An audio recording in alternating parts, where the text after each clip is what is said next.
What if I told you that every problem in your life, every setback, every moment of frustration, every financial struggle, every emotional breakdown, every regret you've ever had could be traced back to your inability to control just four things: your mouth, your mind, your mood, and your money?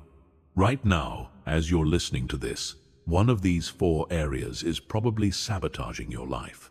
Maybe you said something you shouldn't have said and it cost you a relationship. Maybe your mind is running wild with anxiety and self-doubt. Maybe your emotions are controlling your decisions instead of you controlling them. Or maybe you're watching money slip through your fingers month after month while you wonder where it all went. Here's the brutal truth that most people refuse to accept. You are not a victim of circumstances. You are not unlucky. You are not cursed.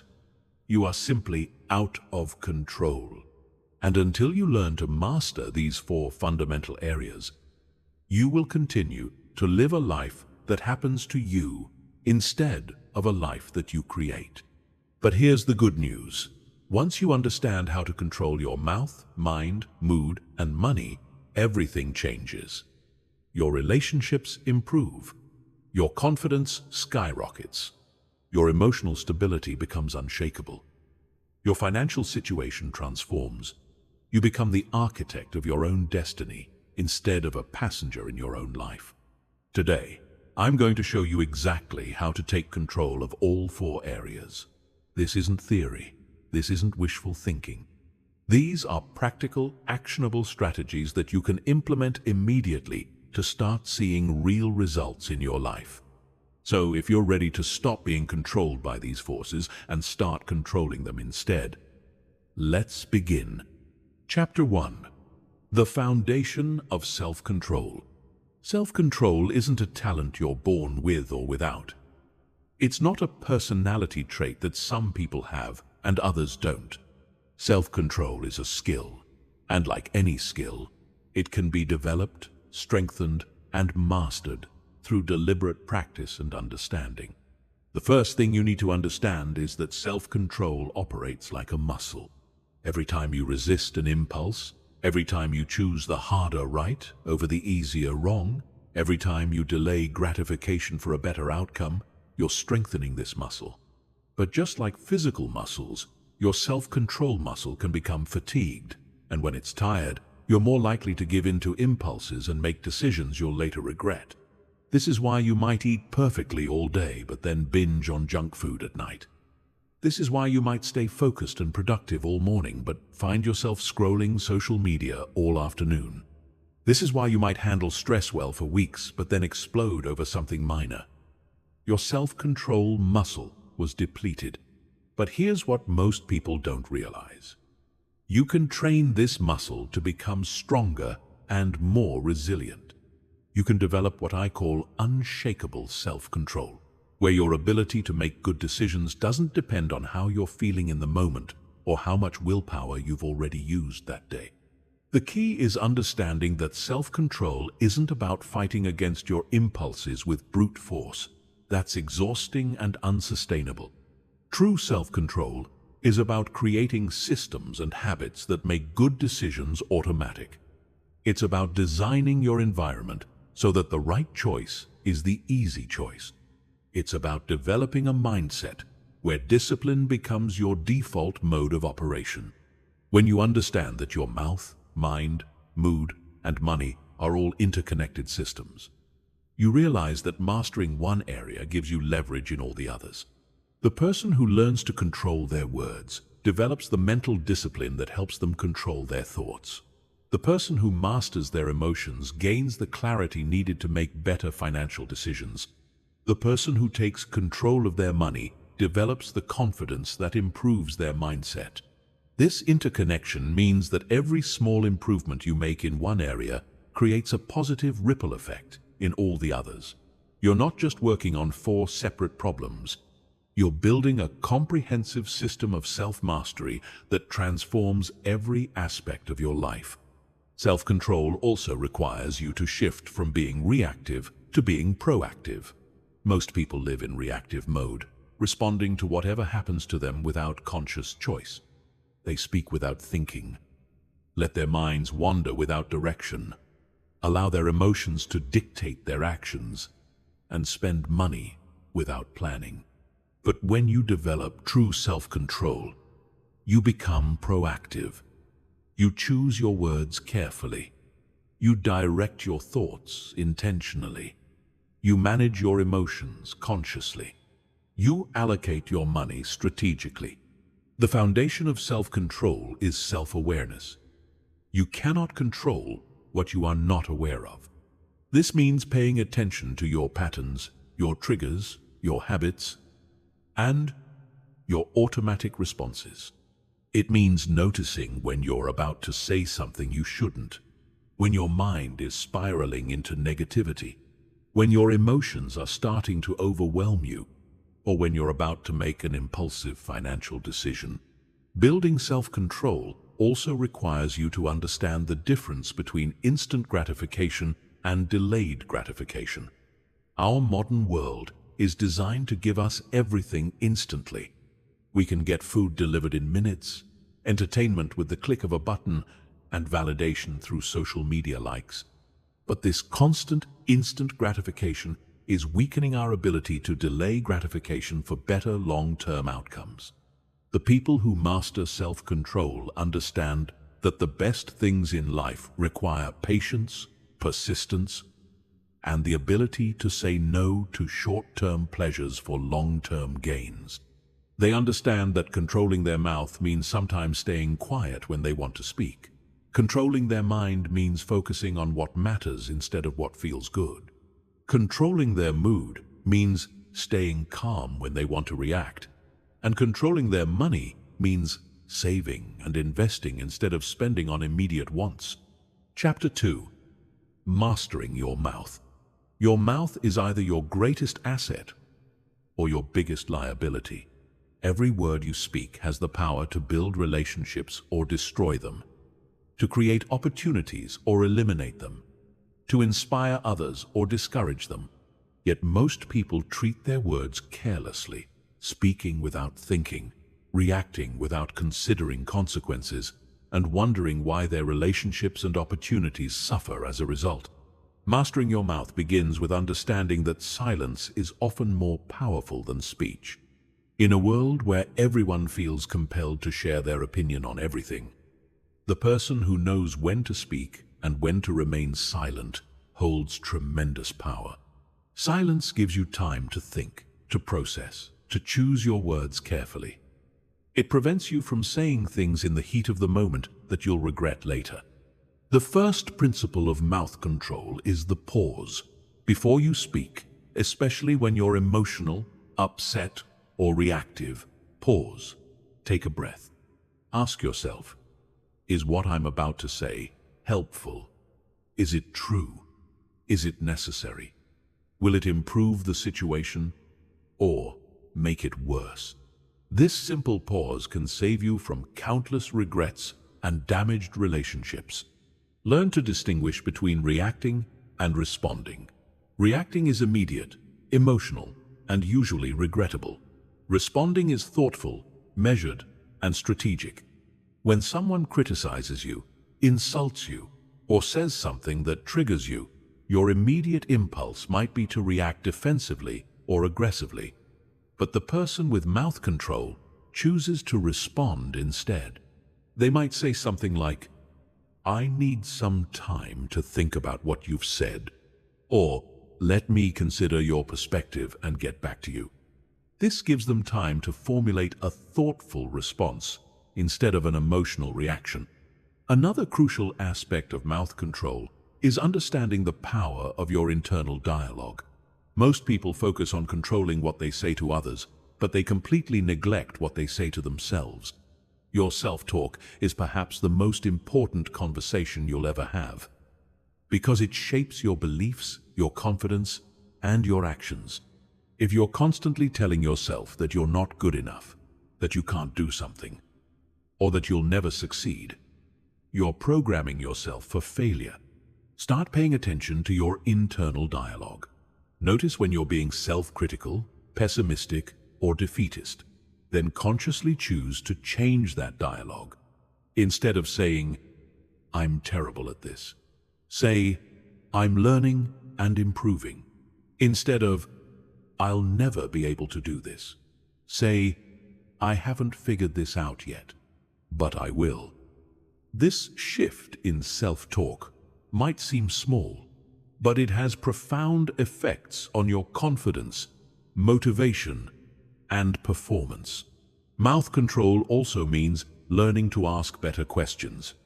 Most people make statements that close off conversation and opportunity, but powerful questions open up possibilities. Instead of saying, "This won't work," ask, "How could we make this work?" Instead of, "That's impossible," ask, "What would need to happen for this to be possible?" Questions engage other people's minds and invite collaboration instead of resistance. When it comes to difficult conversations, mouth control means choosing your battles wisely. Not every disagreement needs to become an argument. Not every slight needs to be addressed. Not every mistake needs to be pointed out. Ask yourself, is this worth the potential damage to the relationship? Will addressing this actually improve anything, or am I just venting my frustration? Sometimes the most powerful thing you can do is let it go. Learn the art of strategic communication. This means understanding your audience and adapting your message accordingly. The way you speak to your boss should be different from how you speak to your friends. The way you communicate with your partner should be different from how you communicate with strangers. This isn't being fake or manipulative. It's being emotionally intelligent and effective. Mouth control also means being intentional about the conversations you engage in. Gossip, complaints, and negative talk are all forms of losing control of your mouth. They drain your energy, damage relationships, and create a negative environment around you. Instead, choose to engage in conversations that are constructive, uplifting, and purposeful. Talk about ideas, goals, solutions, and possibilities instead of problems, drama, and complaints. One of the most important aspects of mouth control is learning to give and receive feedback effectively. When giving feedback, focus on specific behaviors rather than attacking character. Instead of, "You're always late," say, "When you arrive late to meetings, it affects our ability to start on time." When receiving feedback, resist the urge to defend or justify immediately. Listen, ask clarifying questions, and thank the person for their input, even if you disagree with it. Finally, understand that your words have long-term consequences. The harsh words you speak in anger might be forgotten by you, but they can be remembered by others for years. The encouragement you offer might seem small to you, but it could change someone's life. The promises you make create expectations and obligations. Choose your words as if they matter, because they do. Chapter 3. Conquering your mind. Your mind is either your most powerful ally or your most dangerous enemy. It can propel you toward your goals or sabotage your every effort. It can fill you with confidence or paralyze you with doubt. It can focus on solutions or obsess over problems. The difference between success and failure, happiness and misery, often comes down to whether you control your mind or it controls you. The first step in conquering your mind is understanding that your thoughts are not facts. Just because you think something doesn't make it true. Your mind is constantly generating thoughts, many of which are negative, irrational, or unhelpful. The untrained mind tends to focus on worst-case scenarios, past mistakes, and future worries. But when you learn to observe your thoughts without automatically believing them, you gain the power to choose which thoughts to follow and which to dismiss. Mental control begins with developing metacognition, which is thinking about thinking. Start paying attention to your thought patterns. Notice when your mind starts spiraling into negativity. Observe when you're ruminating on past events or worrying about future possibilities. Recognize when you're engaging in self-doubt or self-criticism. This awareness is the first step in regaining control. One of the most powerful techniques for mind control is cognitive reframing. This involves consciously changing how you interpret events and circumstances. Instead of seeing challenges as problems, reframe them as opportunities to grow. Instead of viewing failures as proof of your inadequacy, see them as valuable learning experiences. Instead of interpreting criticism as personal attacks, consider them as feedback for improvement. For example, if you don't get a job you applied for, your mind might automatically think, "I'm not good enough," or "I'll never find a good job." But through reframing, you could think, "This wasn't the right fit, but it's getting me closer to the right opportunity." Or, "I can use this experience to improve my interview skills for next time." Same situation, completely different mental and emotional impact. Your mind also needs direction and focus. Without clear goals and priorities, your mind will wander aimlessly, often gravitating toward negative or unproductive thoughts. Set clear, specific goals for yourself and regularly remind your mind of these objectives. When your thoughts start to drift, redirect them back to your goals and the actions you need to take to achieve them. Develop the habit of mental rehearsal. Athletes use this technique to improve their performance by mentally practicing their sport before competing. You can use the same approach for any area of your life. If you have an important presentation, mentally rehearse delivering it successfully. If you're working toward a goal, visualize yourself achieving it. This mental practice prepares your brain for success and increases your confidence when it's time to perform. Learn to challenge negative thought patterns. When you catch yourself thinking something negative or limiting, ask yourself, is this thought helpful? Is it based on facts or assumptions? What evidence do I have that supports this thought? What evidence contradicts it? How would I advise a friend who was thinking this way? This questioning process helps you evaluate your thoughts objectively rather than accepting them automatically. Concentration and focus are critical aspects of mind control.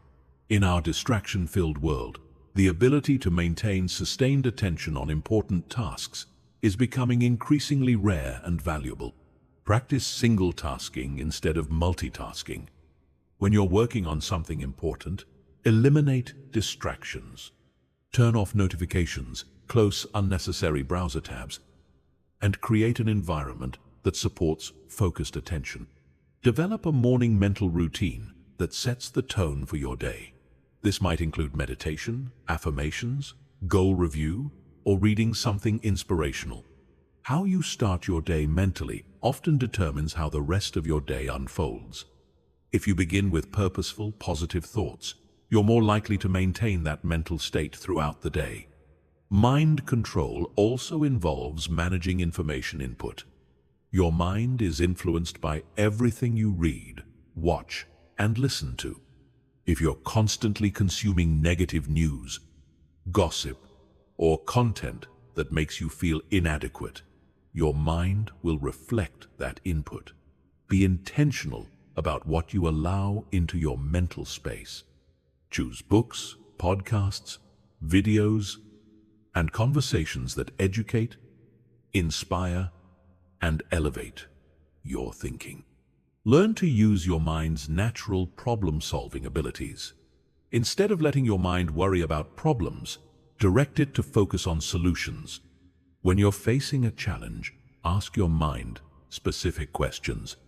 What are 3 possible ways to solve this? What resources do I have available? Who could help me with this? What would someone I admire do in this situation? Your mind is incredibly creative when you give it clear problems to solve. Practice mental discipline through meditation or mindfulness. These practices train your mind to focus on the present moment rather than getting lost in past regrets or future anxieties. Even 10 minutes of daily meditation can significantly improve your ability to observe your thoughts without being controlled by them. Start small and be consistent rather than trying to meditate for long periods sporadically. Finally, understand that conquering your mind is an ongoing process, not a one-time achievement. Your mind will continue to generate negative thoughts, worries, and distractions. The goal isn't to eliminate these completely, but to develop the skill to recognize them quickly and redirect your mental energy toward more productive directions. With practice, you'll find that you can maintain mental clarity and focus even in challenging circumstances. Chapter 4. Managing your mood. Your mood is like the weather of your inner world. It affects how you perceive everything around you, how you interact with others, and what actions you're motivated to take. When you're in a good mood, opportunities seem everywhere. People appear friendlier, and challenges feel manageable. When you're in a bad mood, everything seems harder. People irritate you more easily, and even small problems feel overwhelming. Most people treat their mood as something that happens to them, as if they're victims of their emotional weather. They wake up and check their mood, like they check the weather forecast, then let that mood dictate their entire day. But mood management is a skill you can develop. You can learn to influence your emotional state consciously and maintain emotional stability regardless of external circumstances. The first principle of mood management is understanding that your mood is largely determined by three factors: your physiology, your focus, and your language. Change any one of these, and your mood will shift. Change all three, and you can completely transform how you feel in a matter of minutes. Your physiology includes your posture, breathing, facial expressions, and movement. When you're in a negative mood, your body reflects it. You might slouch, breathe shallowly, frown, and move slowly. But you can reverse this process. Stand up straight, take deep breaths, smile, even if you don't feel like it, and move your body energetically. Your brain receives signals from your body about how you're supposed to feel. And changing your physiology sends new signals that can quickly shift your mood. Try this experiment. For the next 2 minutes, slouch in your chair, breathe shallowly, frown, and think about something that bothers you. Notice how you feel. Then immediately stand up tall, take 5 deep breaths, smile broadly, and move around energetically for 30 seconds.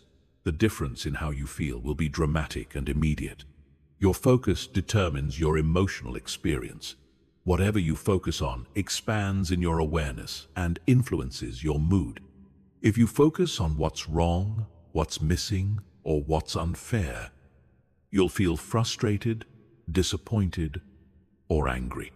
If you focus on what's working, what you're grateful for, and what's possible, you'll feel optimistic, motivated, and content. Develop the habit of consciously directing your focus, especially when you feel your mood starting to shift negatively.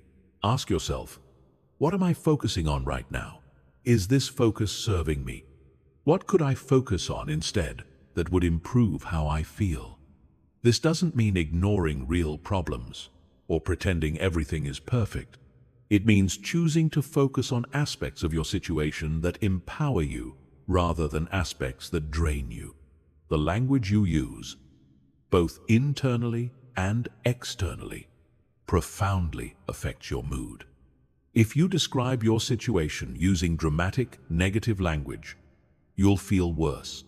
If you describe the same situation using neutral or positive language, you'll feel better. Instead of saying, "This is a disaster," try, "This is challenging." Instead of, "I'm devastated," try, "I'm disappointed." Instead of, "Everything is going wrong," try, "I'm dealing with some difficulties." Mood management also requires you to understand your emotional patterns and triggers. Pay attention to what situations, people, or thoughts tend to shift your mood negatively. Once you identify these patterns, you can prepare for them. If you know that traffic jams frustrate you, you can prepare by listening to audiobooks or podcasts that you enjoy. If you know that certain people drain your energy, you can limit your exposure to them or prepare mentally before interacting with them. Learn to separate events from your interpretation of events. Something happens, and then you interpret what it means. And that interpretation creates your emotional response. Two people can experience the exact same event and have completely different emotional reactions based on their interpretations. The person who gets laid off might interpret it as, "I'm a failure," and feel devastated.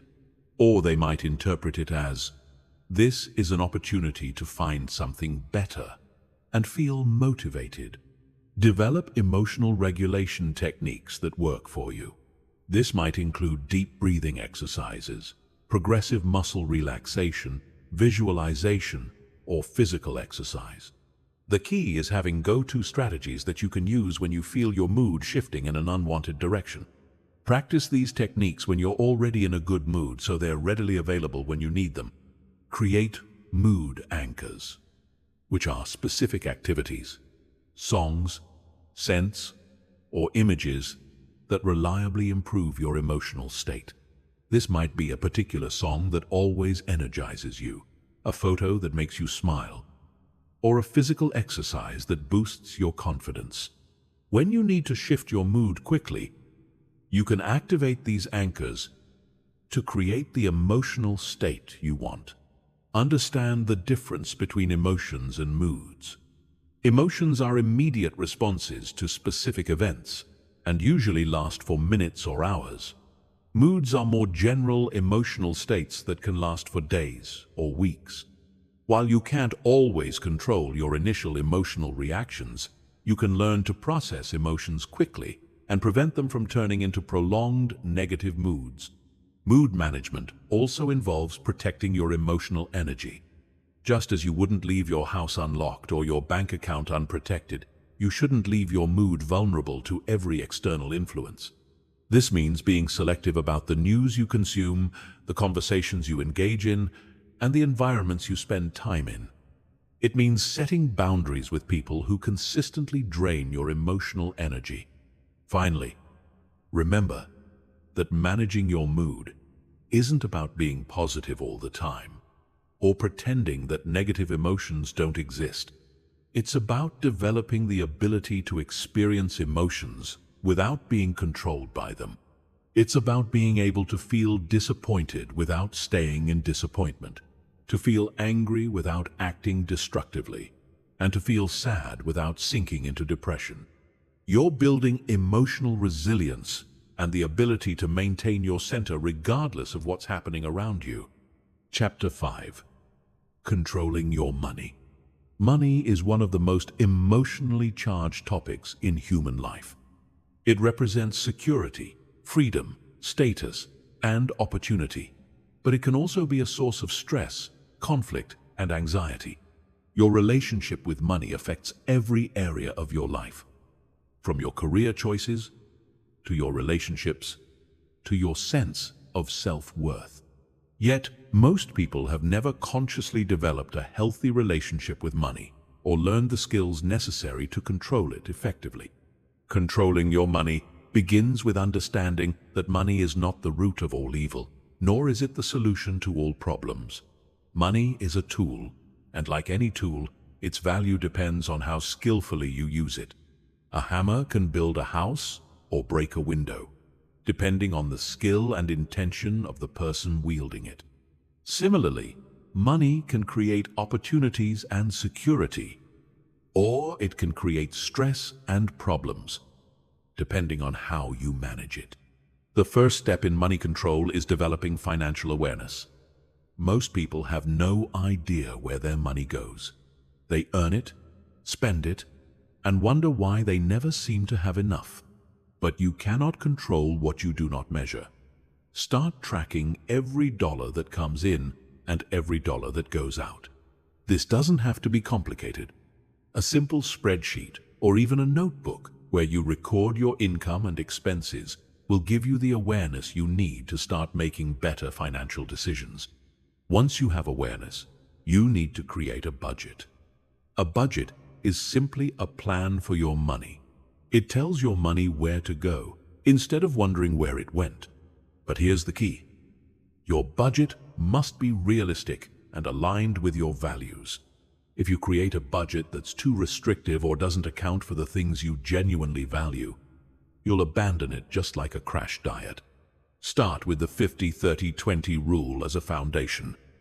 50% of your after-tax income goes to needs: housing, food, transportation, minimum debt payments.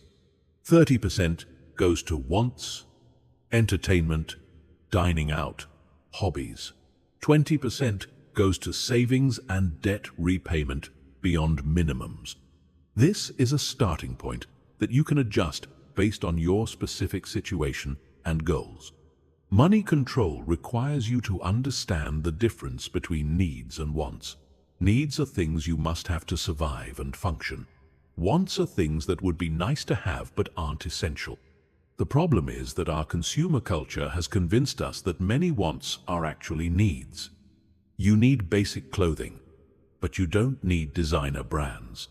You need transportation, but you don't need a luxury car. You need food, but you don't need to eat at expensive restaurants regularly. This doesn't mean living like a monk or never enjoying yourself. It means being intentional about your spending and making conscious choices rather than unconscious ones. Before making any significant purchase, ask yourself, is this a need or a want? If it's a want, can I afford it without compromising my financial goals? Will this purchase still matter to me in a month, a year, or 5 years? Develop the habit of delayed gratification when it comes to money. When you want to buy something, especially something expensive, wait 24 hours before making the purchase. For larger items, wait a week or even a month. This cooling off period allows the initial emotional impulse to fade and gives you time to make a more rational decision. You'll be surprised how many purchases you decide you don't actually need after waiting. One of the most important aspects of money control is building an emergency fund. This is money set aside specifically for unexpected expenses like car repairs, medical bills, or job loss. Your emergency fund should be easily accessible in a savings account not invested in stocks, and should cover 3 to 6 months of your basic living expenses. Having this financial cushion gives you peace of mind and prevents you from going into debt when unexpected expenses arise. Pay yourself first. This means putting money into savings and investments before you pay any bills or make any discretionary purchases, even if it's just $25 or $50 per paycheck. Paying yourself first ensures that you're building wealth consistently. Set up automatic transfers so that this happens without you having to think about it or rely on willpower. Understand the power of compound interest. Einstein reportedly called compound interest the 8th wonder of the world, saying that those who understand it earn it, and those who don't pay it. When you save and invest money, you earn returns not just on your original investment, but also on all the previous returns. Over time, this compounding effect can turn modest savings into substantial wealth. For example, if you save $100 per month starting at age 25 and earn an average return of 7% annually, you'll have over $260,000 by age 65. But if you wait until age 35 to start saving the same amount, you'll only have about $130,000. Those 10 years make a difference of over $130,000, demonstrating the incredible power of starting early and letting compound interest work for you. Money control also means being strategic about debt. Not all debt is bad. Debt used to acquire appreciating assets, like real estate, or to invest in your earning potential, like education, can be beneficial. But consumer debt, especially high-interest credit card debt, is wealth destruction. If you have credit card debt, make paying it off a priority. The interest you're paying on that debt is likely higher than any investment return you could reasonably expect. Learn to increase your income as well as control your expenses. While budgeting and saving are important, there's a limit to how much you can cut expenses, but there's virtually no limit to how much you can increase your income. Invest in developing skills that make you more valuable in the marketplace. Look for opportunities to advance in your career or start a side business. The most financially successful people focus heavily on growing their income, not just on cutting costs. Finally, understand that money control is really about life control. When you control your money, you control your options. You can choose jobs based on passion and purpose, rather than just paycheck size. You can weather financial storms without panic. You can be generous with others and invest in experiences that matter to you. Money becomes a tool for creating the life you want, rather than a source of stress and limitation. Chapter 6. The Psychology of Self-Sabotage. Self-sabotage is the invisible force that destroys more dreams, ruins more relationships, and wastes more potential than any external obstacle ever could. It's the reason why people who know exactly what they should do still don't do it.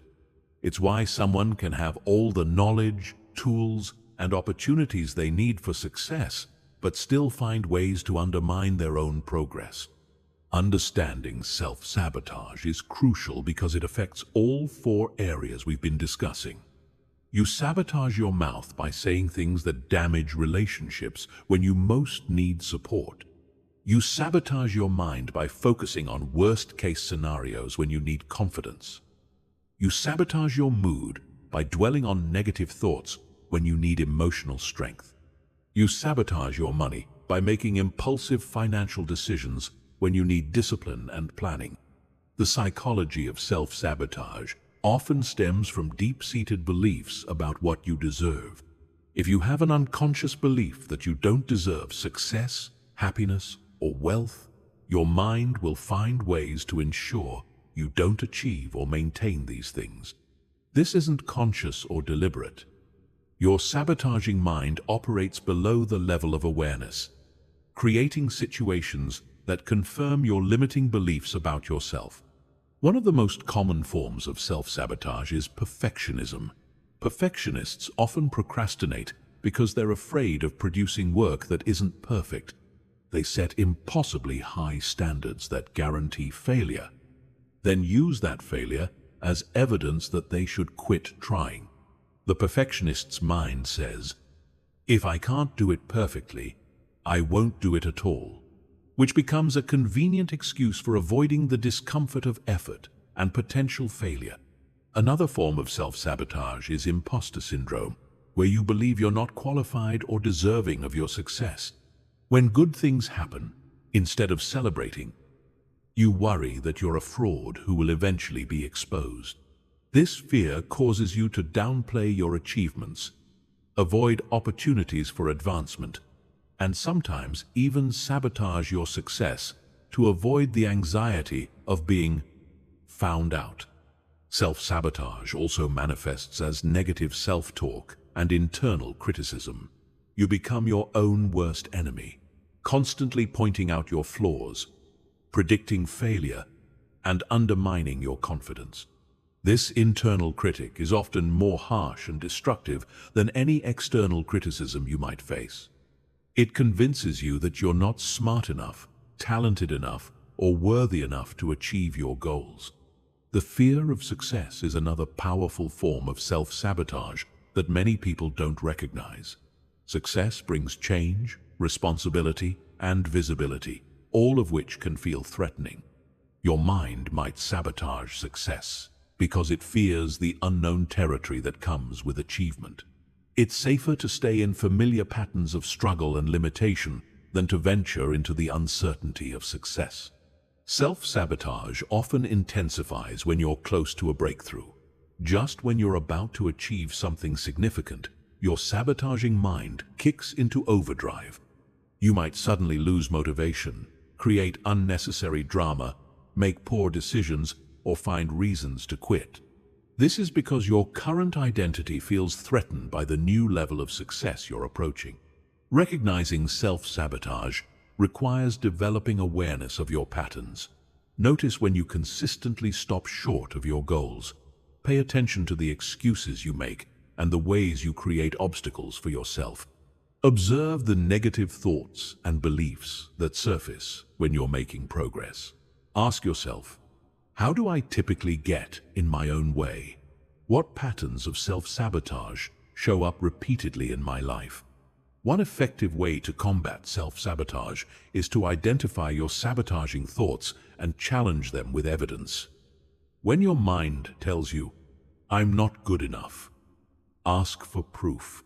What evidence supports this belief? What evidence contradicts it?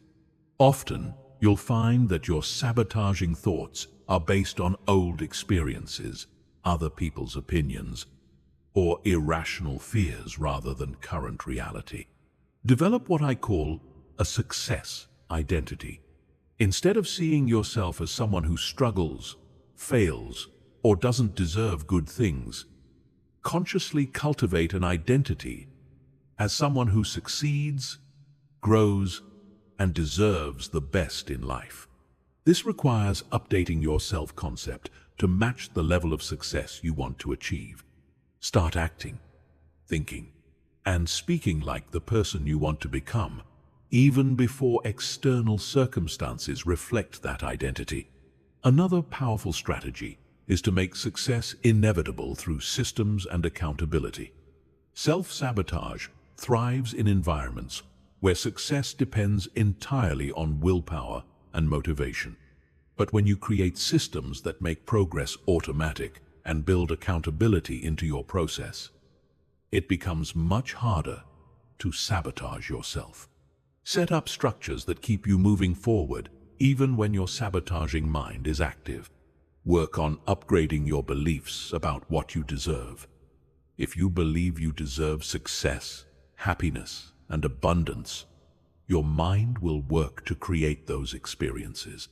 But if you believe you deserve struggle, limitation, and disappointment, your mind will create those experiences instead.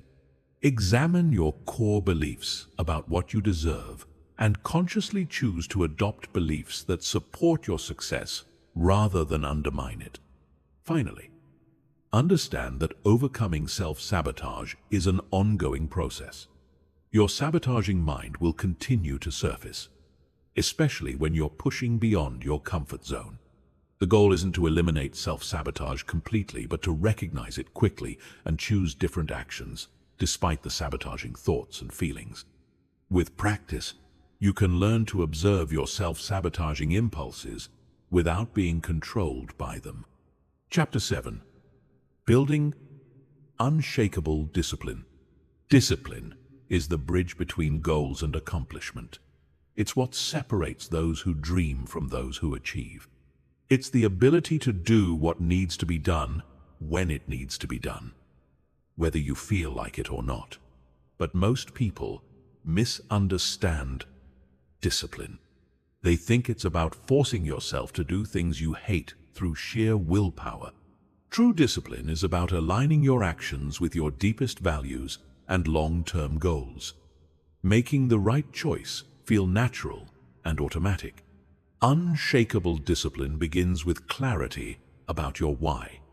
When you have a compelling reason for doing something, discipline becomes much easier. The person who exercises every morning because they have a clear vision of the healthy, energetic life they want to create finds it easier to get out of bed than the person who exercises because they think they should. Your why must be personal, emotional, and meaningful to you, not something imposed by others or society. Take time to connect with your deeper motivations. Why do you want to control your mouth? Perhaps because you want to build stronger relationships and become someone others respect and trust. Why do you want to control your mind? Maybe because you're tired of being held back by self-doubt and limiting thoughts. Why do you want to control your mood? Possibly because you want to be emotionally stable and resilient for your family. Why do you want to control your money? Perhaps because you want the freedom to make choices based on your values, rather than financial pressure. The stronger and more personal your why, the easier discipline becomes. When you try to wake up early just because you think you should, it's a struggle. But when you wake up early because you're excited about the quiet time to work on your goals, it becomes a pleasure. When you save money just because you think it's responsible, it feels restrictive. But when you save money because you're building freedom to pursue your dreams, it feels empowering. Discipline also requires you to start small and build momentum. Most people fail at discipline because they try to change everything at once. They decide to wake up 2 hours earlier, exercise for an hour, meditate for 30 minutes, read for an hour, and completely change their diet all at the same time. This approach overwhelms your system and guarantees failure. Instead, start with one small change that you can maintain consistently. Maybe it's waking up just 15 minutes earlier. Maybe it's doing 10 push-ups every morning. Maybe it's reading for 10 minutes before bed. The specific action matters less than your ability to do it consistently. Once this becomes automatic, you can add another small discipline. Over time, these small disciplines compound into major life changes. The key to building discipline is understanding that it's not about perfection. It's about consistency. You don't need to be disciplined 100% of the time. You need to be disciplined most of the time and get back on track quickly when you slip. The person who maintains their discipline 80% of the time will achieve far more than the person who maintains perfect discipline for 2 weeks and then quits entirely. Create what I call discipline triggers. These are environmental cues that automatically prompt disciplined behavior. If you want to exercise every morning, lay out your workout clothes the night before. If you want to eat healthier, keep healthy snacks visible and hide junk food. If you want to read more, keep books in places where you might otherwise reach for your phone. By designing your environment to support discipline, you make good choices easier and bad choices harder. Understand the difference between motivation and discipline. Motivation is an emotion that comes and goes. Some days you feel motivated, other days you don't. Discipline is a practice that continues regardless of how you feel. Disciplined people don't wait for motivation, they act in spite of lacking motivation. They understand that action often creates motivation, not the other way around. When you don't feel like doing something you've committed to, start anyway. Tell yourself you only have to do it for 5 minutes. Often, starting is the hardest part. And once you begin, you'll find the motivation to continue.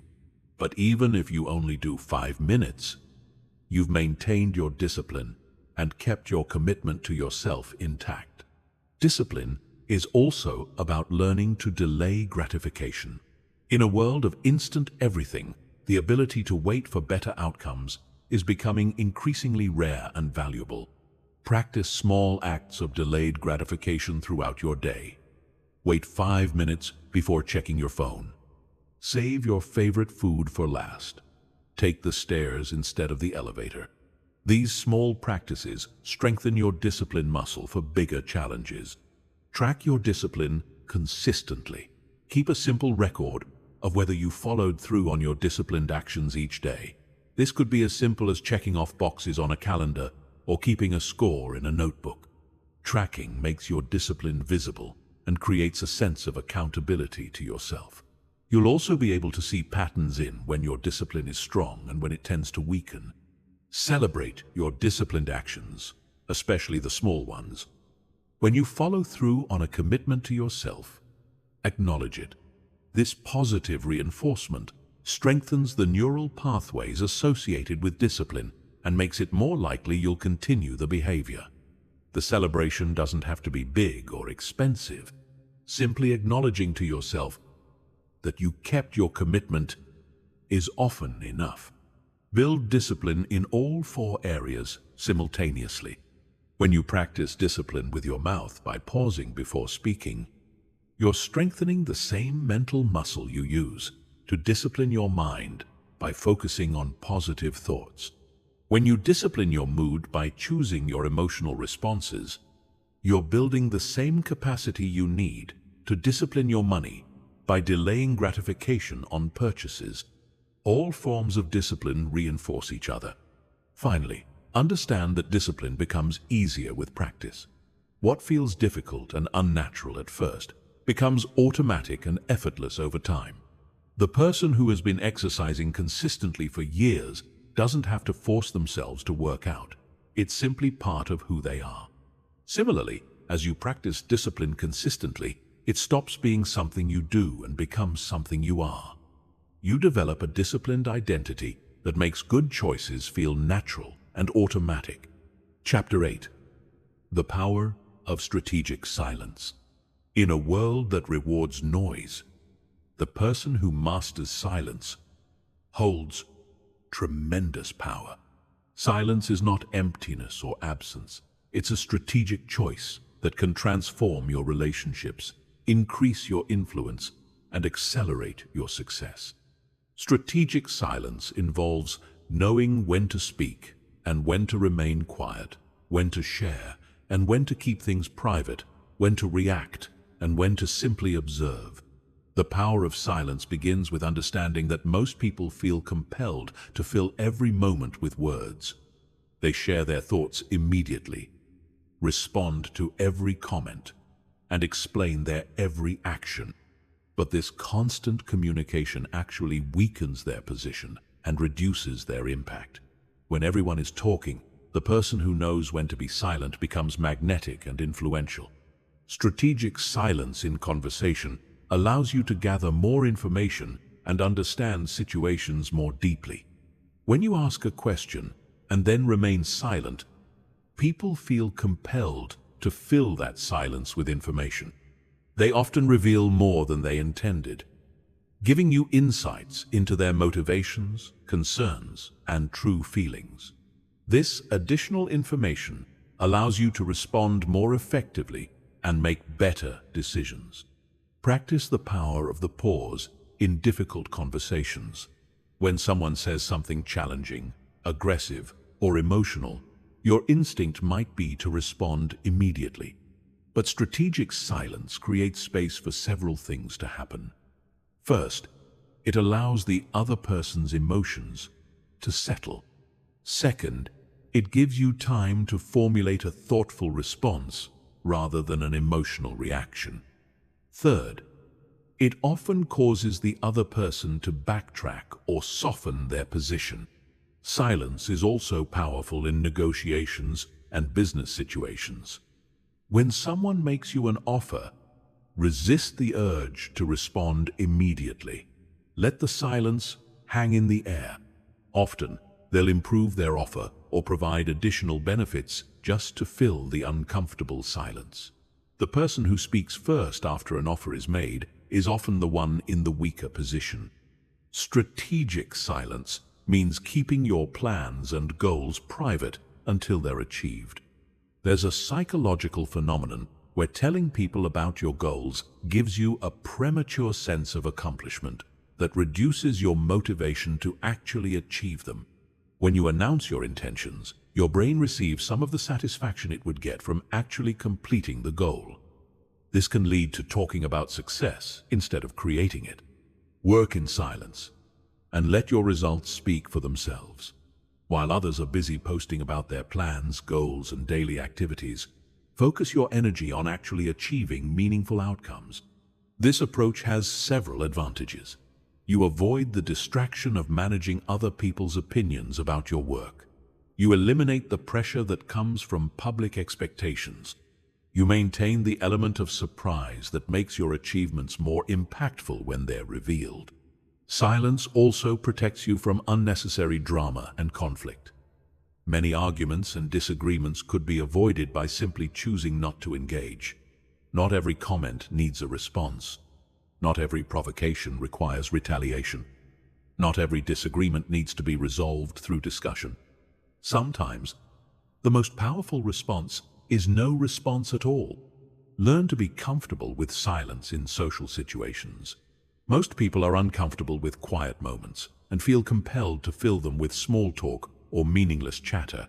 But when you're comfortable with silence, you become a calming presence that others find attractive and relaxing. You also create space for more meaningful conversation to emerge naturally. Strategic silence in leadership involves knowing when to step back and let others take initiative. Instead of micromanaging or providing constant input, sometimes the most effective thing a leader can do is remain silent and allow team members to solve problems themselves. This builds their confidence and capabilities while demonstrating your trust in their abilities. Use silence as a tool for self-reflection and clarity. In our noisy, distracted world, regular periods of silence are essential for processing information, connecting with your intuition, and maintaining emotional balance. Whether through meditation, quiet walks, or simply sitting in silence, these moments allow your mind to rest and recharge. Silence can also be a form of powerful communication. Sometimes what you don't say communicates more than what you do say. A meaningful look, a pause before answering, or simply remaining quiet when others expect you to defend yourself can be more impactful than any words you might speak. Practice selective sharing of personal information. In an age of social media oversharing, the person who maintains some privacy and mystery becomes more interesting and attractive. You don't need to share every thought, experience, or emotion with others. Keeping some aspects of your life private gives you more control over your image and allows people to focus on your actions rather than your personal details. Strategic silence also means avoiding gossip and unnecessary commentary about others. When people start discussing someone who isn't present, choose to remain silent rather than participating. This builds trust because people know you won't talk about them when they're not around. It also keeps you from getting involved in drama that can damage relationships and waste emotional energy. Use silence to create anticipation and build tension in presentations or important communications. Instead of rushing through your key points, allow moments of silence to let important information sink in. This makes your message more memorable and impactful. Finally, understand that strategic silence is not about being antisocial or secretive.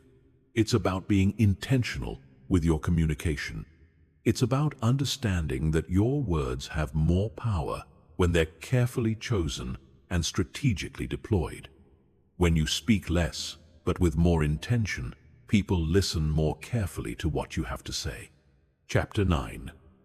Emotional Intelligence and Regulation.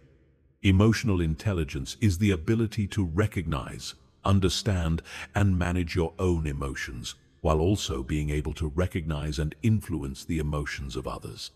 It's perhaps the most critical skill for success in relationships, leadership, and life satisfaction. While IQ might get you hired, emotional intelligence determines how far you advance and how fulfilling your relationships become. Emotional intelligence begins with self-awareness, which is the foundation of all emotional growth. You cannot manage emotions that you don't recognize or understand. Start paying attention to your emotional states throughout the day. Notice what triggers different emotions, how they feel in your body, and how they influence your thoughts and behaviors. This awareness is the first step toward emotional mastery.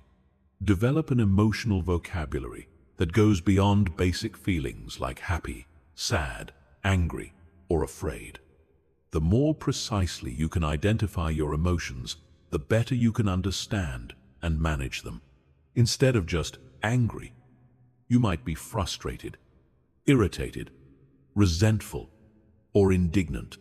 Instead of just sad, you might be disappointed, discouraged, melancholy, or grieving. Each of these emotions has different implications and may require different responses. Learn to recognize the physical sensations that accompany different emotions. Anger might feel like heat in your chest or tension in your jaw. Anxiety might feel like butterflies in your stomach or tightness in your throat. Fear might feel like a sinking sensation or a racing heart. When you can identify emotions by their physical sensations, you can catch them early before they overwhelm your rational thinking. Practice the skill of emotional labeling. When you notice an emotion arising, simply name it. I'm feeling frustrated right now. Or, I notice anxiety coming up. This simple act of labeling helps activate the prefrontal cortex, the thinking part of your brain, which can help regulate the emotional response. It creates space between you and the emotion, allowing you to choose your response rather than being controlled by the feeling. Understand the difference between primary and secondary emotions. Primary emotions are your immediate, natural responses to situations. Secondary emotions are your reactions to your primary emotions. For example, you might feel hurt, primary, when someone criticizes you, and then feel angry, secondary, about feeling hurt. Often, addressing the primary emotion is more effective than focusing on the secondary reaction. Develop emotional regulation strategies that work for you. These might include deep breathing exercises, progressive muscle relaxation, visualization, physical exercise, or talking to a trusted friend. The key is having multiple strategies available so you can choose the most appropriate one for each situation. Practice these techniques when you're calm so they're readily available when you need them. Learn to pause between stimulus and response. When something happens that triggers an emotional reaction, train yourself to pause before responding. This might be as simple as taking 3 deep breaths or counting to 10. This pause allows your rational mind to engage and helps prevent emotional reactions that you might later regret. Practice cognitive reframing to change your emotional responses to situations. The same event can trigger very different emotions depending on how you interpret it. If someone doesn't return your call, you might interpret it as rejection and feel hurt, or you might interpret it as them being busy and feel neutral. By consciously choosing more balanced interpretations, you can regulate your emotional responses. Develop empathy by practicing perspective taking. Try to understand situations from other people's points of view. What might they be thinking or feeling? What challenges might they be facing? What motivations might be driving their behavior? This doesn't mean excusing bad behavior, but understanding others' perspectives can help you respond more effectively and reduce unnecessary conflict. Learn to communicate emotions effectively. Instead of acting out your emotions through behavior, practice expressing them through words. Say, I feel frustrated when meetings start late because it affects my schedule, instead of sighing, rolling your eyes, or making sarcastic comments. Clear emotional communication helps others understand your perspective and often leads to better solutions. Develop emotional boundaries to protect your energy and well-being. This means not taking on other people's emotions as your own, not trying to fix everyone's emotional problems, and not allowing others to consistently dump their negative emotions on you. You can be supportive and caring without absorbing other people's emotional states. Practice emotional contagion awareness. Emotions are contagious, and you naturally tend to mirror the emotional states of people around you. When you're aware of this tendency, you can choose whether to match someone's emotional state or maintain your own. If someone is angry or anxious, you can acknowledge their emotion without becoming angry or anxious yourself. Use emotions as information rather than directives. Emotions provide valuable data about your needs, values, and situations, but they shouldn't automatically determine your actions. Anger might tell you that a boundary has been crossed, but it doesn't mean you should lash out. Fear might tell you that something feels risky, but it doesn't mean you should avoid all risks. Use emotional information to make better decisions, not to make decisions for you. Develop stress resilience by learning to stay calm under pressure. This involves building tolerance for uncomfortable emotions rather than trying to avoid them entirely. Practice staying present and centered when you feel stressed, overwhelmed, or challenged. The more you practice maintaining emotional equilibrium during difficult times, the stronger your resilience becomes. Finally, remember that emotional intelligence is a skill that improves with practice. You won't master it overnight, and you'll still have moments when emotions overwhelm your rational thinking. The goal is to gradually increase your emotional awareness and regulation abilities so that you can maintain your center and respond effectively even in challenging emotional situations. Chapter 10. Creating your success environment. Your environment is constantly shaping your behavior, thoughts, and emotions, often without you even realizing it. The spaces you inhabit, the people you spend time with, the information you consume, and the systems you create all influence your ability to control your mouth, mind, mood, and money. By consciously designing your environment to support your goals, you make success easier and failure harder.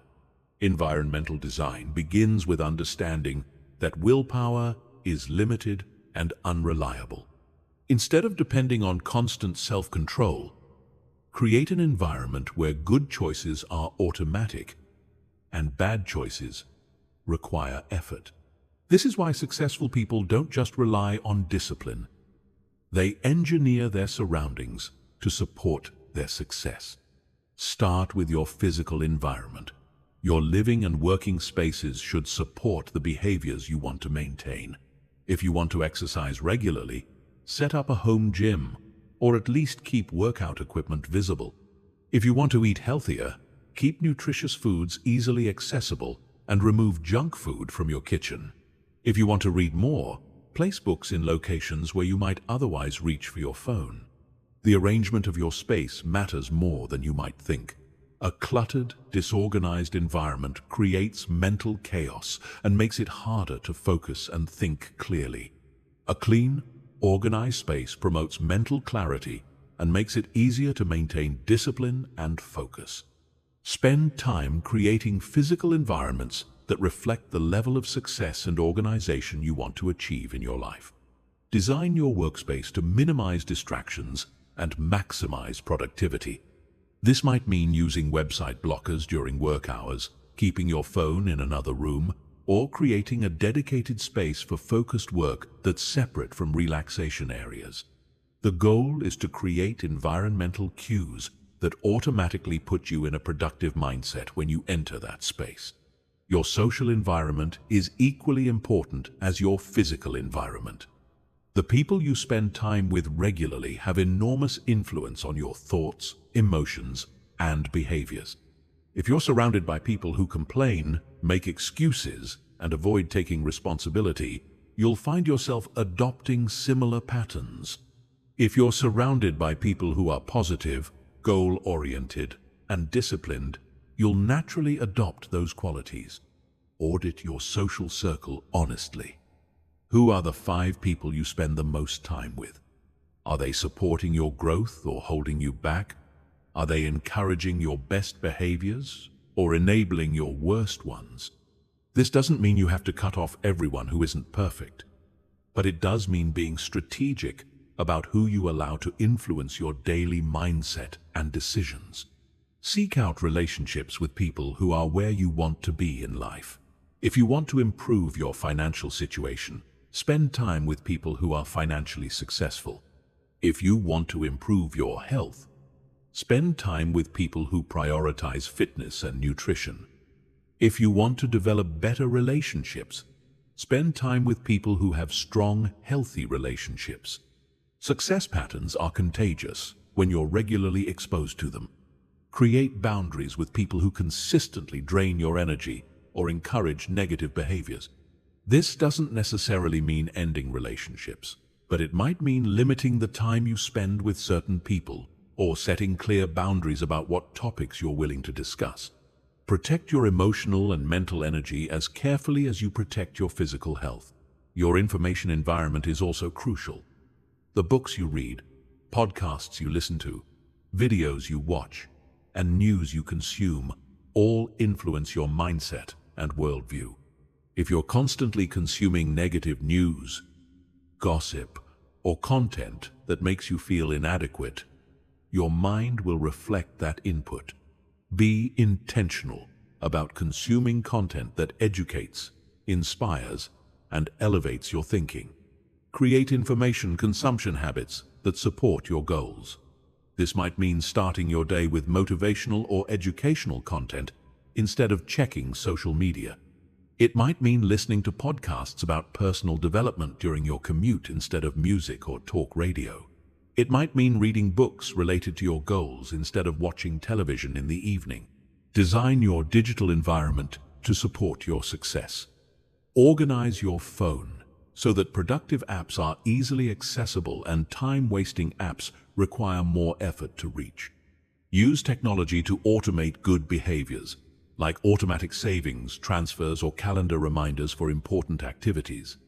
Set up your devices to minimize distractions during focused work time.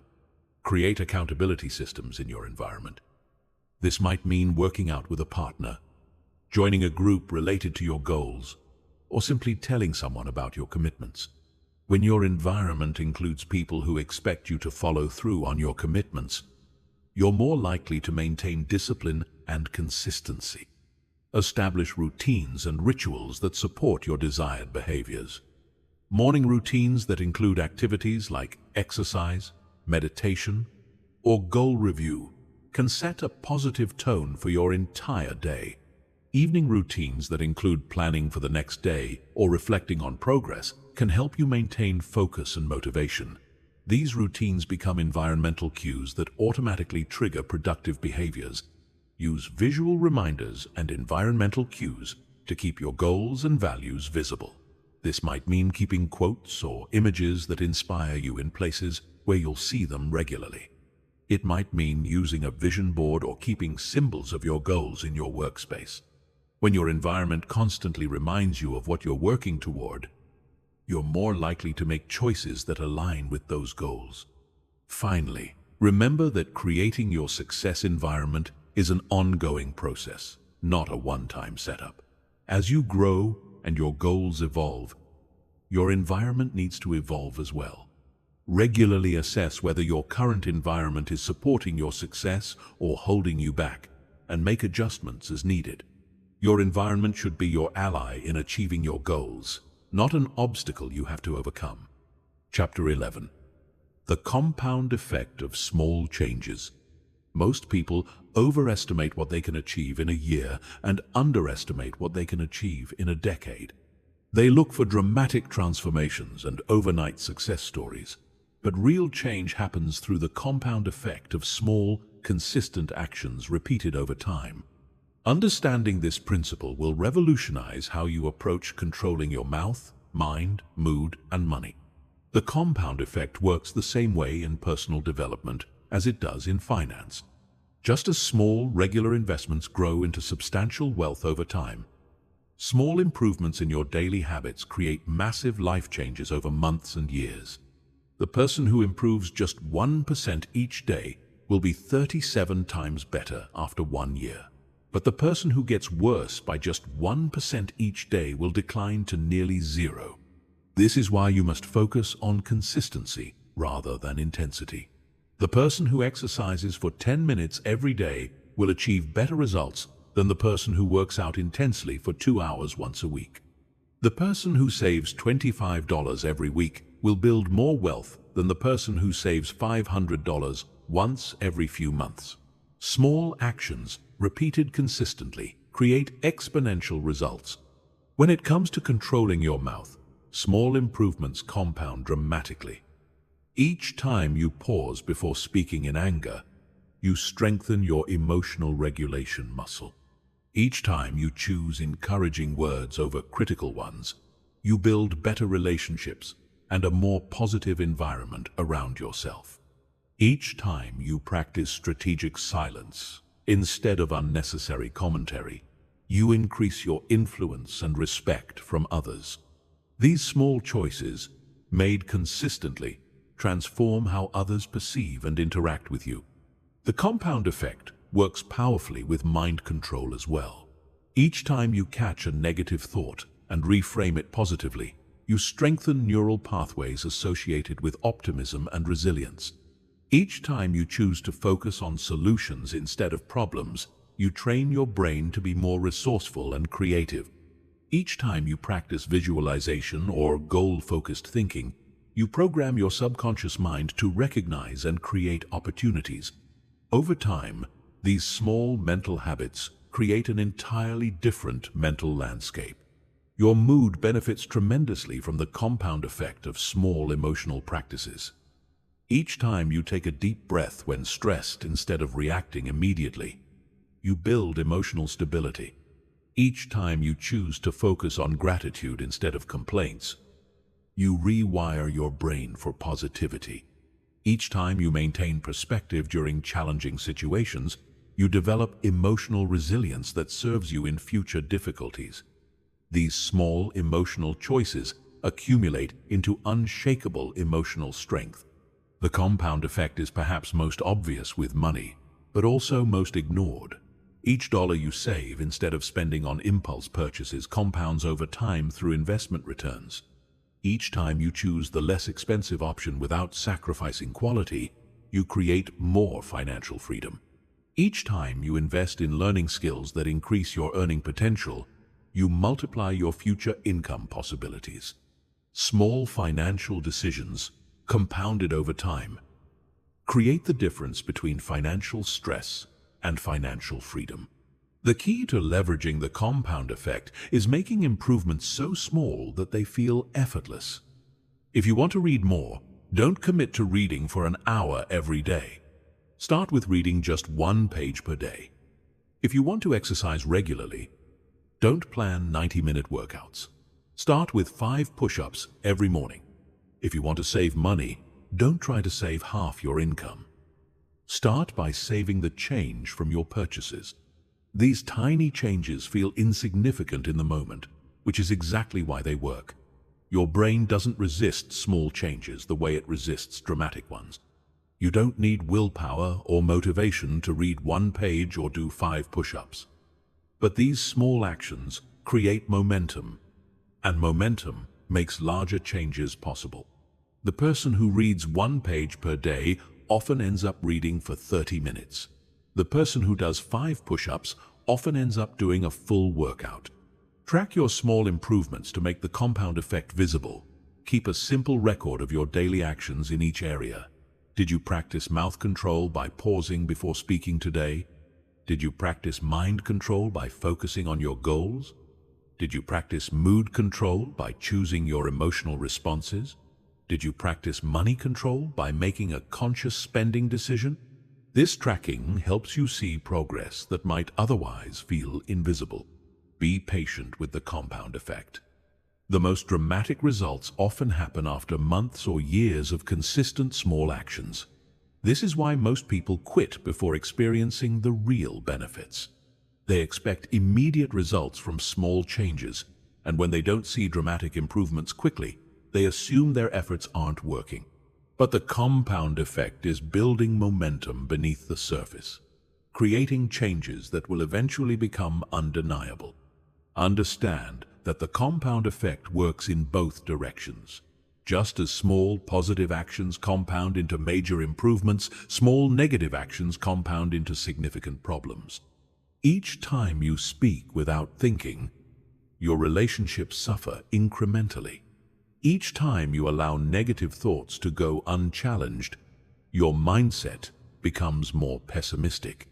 Each time you react emotionally instead of responding thoughtfully, your emotional stability weakens. Each time you make impulsive financial decisions, your financial situation deteriorates. This is why eliminating small negative habits is just as important as building small positive ones. Stop checking your phone first thing in the morning. Stop participating in gossip conversations. Stop buying items you don't really need. Stop dwelling on negative news or social media that makes you feel bad about yourself. These small eliminations create space for positive habits to grow. Focus on improving your systems rather than your goals. Goals are the results you want to achieve, but systems are the processes that produce those results. If you want to lose weight, don't just focus on the number on the scale. Build a system of daily habits around nutrition and exercise. If you want to build wealth, don't just focus on the target amount. Build a system of saving, investing, and income growth. Systems are what create sustainable compound results. Finally, trust the process even when progress feels slow. The compound effect requires faith because the most significant changes happen gradually. And then suddenly, you might practice new habits for weeks or months without seeing dramatic results. And then suddenly notice that everything has changed. Your relationships are stronger, your mindset is more positive, your emotions are more stable, and your finances are improving. This sudden awareness of change is the compound effect revealing itself after working quietly beneath the surface. Chapter 12. Mastering your internal dialogue. The conversation you have with yourself is the most important conversation of your life. It's happening constantly, influencing every decision you make, every emotion you feel, and every action you take. Yet, most people pay no attention to their internal dialogue, allowing it to run on autopilot with negative, limiting, and destructive patterns that sabotage their success and happiness. Your internal dialogue is the voice in your head that comments on everything that happens to you. It interprets events, makes predictions about the future, and provides commentary on your performance. This voice can be your greatest ally, encouraging you towards success and helping you navigate challenges with confidence. Or it can be your worst enemy, filling you with doubt, fear, and self-criticism that prevents you from reaching your potential.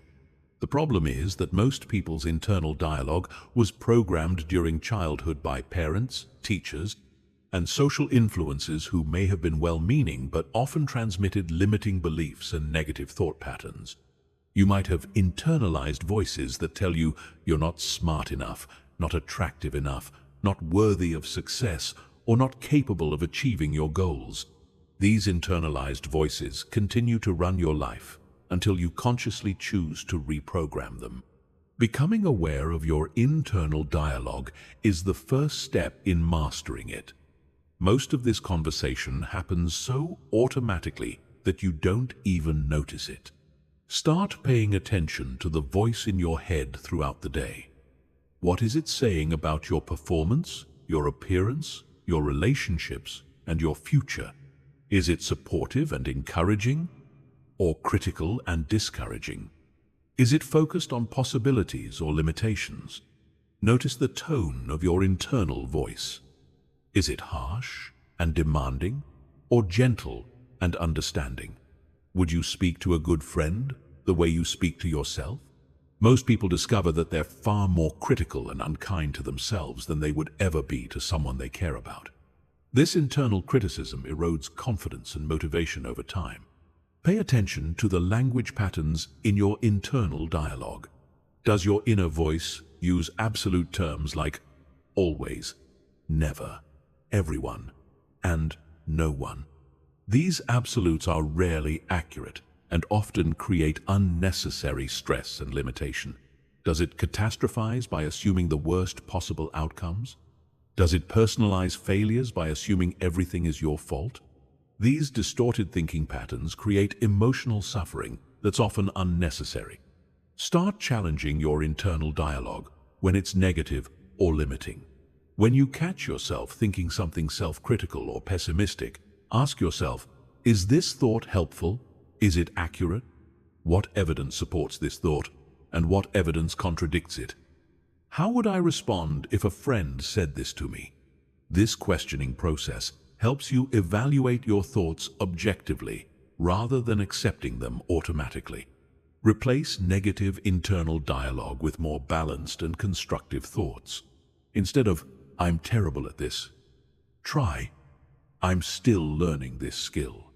Instead of, "I'll never be successful," try, "I haven't achieved my goals yet, but I'm making progress." Instead of, "Everyone thinks I'm incompetent," try, "Some people might have concerns about my performance, and I can use their feedback to improve."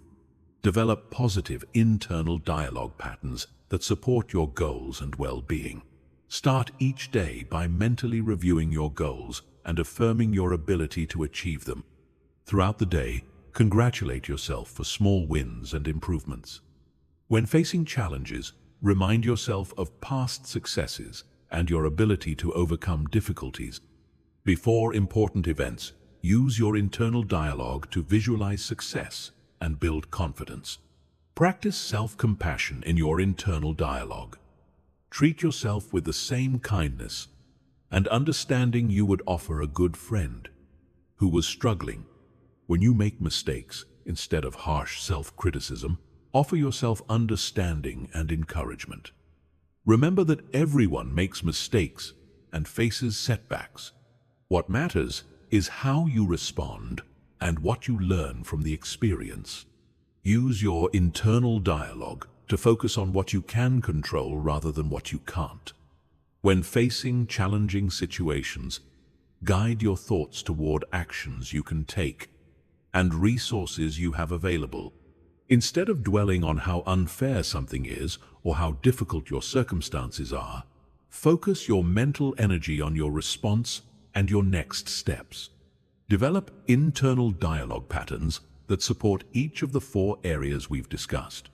For mouth control, use your internal voice to remind yourself to pause before speaking and to choose words that build rather than destroy.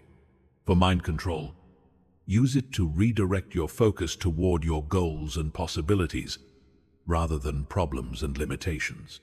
For mood control, use it to reframe situations positively and remind yourself of things you're grateful for. For money control, use it to reinforce the long-term benefits of financial discipline and smart money choices. Create positive affirmations that counteract your specific limiting beliefs and negative thought patterns.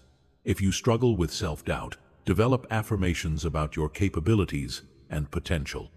If you tend toward pessimism, create affirmations about opportunities and positive possibilities. If you have money fears, develop affirmations about abundance and your ability to create wealth. Repeat these affirmations regularly until they become automatic parts of your internal dialogue. Use your internal dialogue for problem solving and creative thinking. Instead of letting your mind wander aimlessly or ruminate on problems, consciously direct it towards solutions and possibilities. Ask yourself questions like, how can I make this work? What are 3 different approaches I could try? What would someone I admire do in this situation? What opportunities might exist in this challenge? Practice mental rehearsal through your internal dialogue.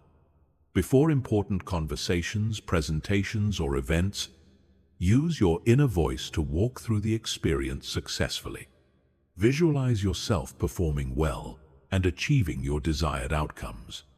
This mental rehearsal builds confidence and actually improves your performance by programming your mind for success.